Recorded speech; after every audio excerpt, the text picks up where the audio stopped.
Good morning, everybody. It's Friday, December 4th, and today I'm going to talk about why I decided to start vlogging. Documenting one's thoughts online, in blogs and vlogs, started to take off when the internet became popular, obviously, in the beginning of this century, beginning of this millennia. But I always looked down upon it as something done by people that were self-important, people that wanted to document their thoughts as if a random person's thoughts mattered.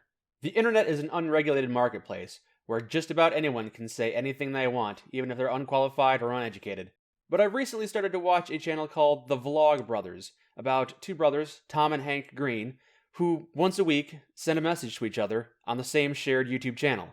One of the brothers uploads on Tuesday, the other uploads on Friday, and they just talk about their lives and their shared experiences and their opinions. And they've been doing this for 13 years. So that is 13 years of their lives that they have documented, and you can go back and look at it and see how they've changed and what they've talked about and how their lives have been molded over the years by the world and each other and how they have affected the world around them. It's quite possibly the rawest and truest form of brotherly love I've ever seen documented, not as fiction, but as an actual thing that people have been talking about with each other. In some of the videos, they say, "I love you," to each other, which is not something common. It's not something our society really teaches us to do. I can think back to a line from a cartoon called The Cleveland Show, where a son says to his father, "I love you, Dad," and the dad responds, "No, you respect me. Love is for the ladies." And looking back, it's true. I say I love you to my mother all the time, but how often do I say it to anybody else?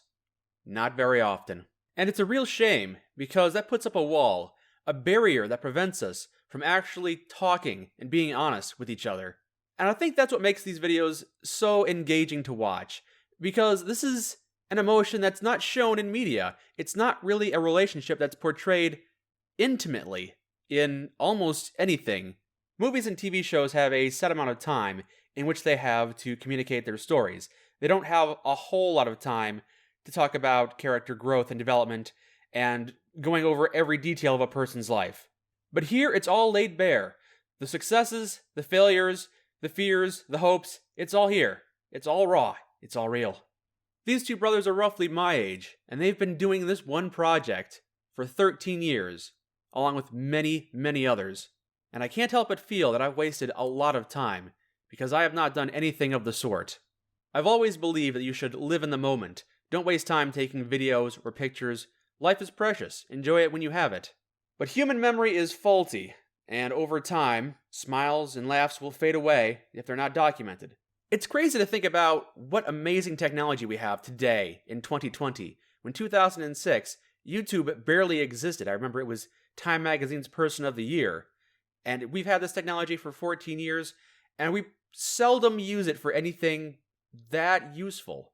Over the last few weeks, I seem to have lost my passion for playing video games and watching movies and TV shows and cartoons on TV.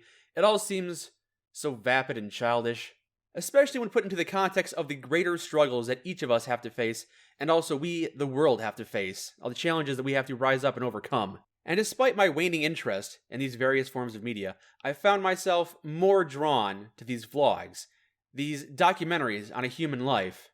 Looking at all the things that they have accomplished in the last 13 years, it's hard not to feel inadequate by comparison. They've written books, completed projects, done so many things in life, traveled, have families.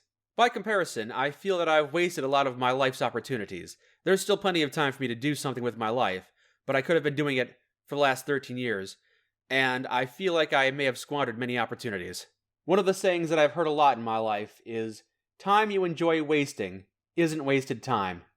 Unfortunately, this saying is often used to justify a complete waste of time, sitting in front of a TV for hours or playing video games for hours, and not actually making yourself truly happy.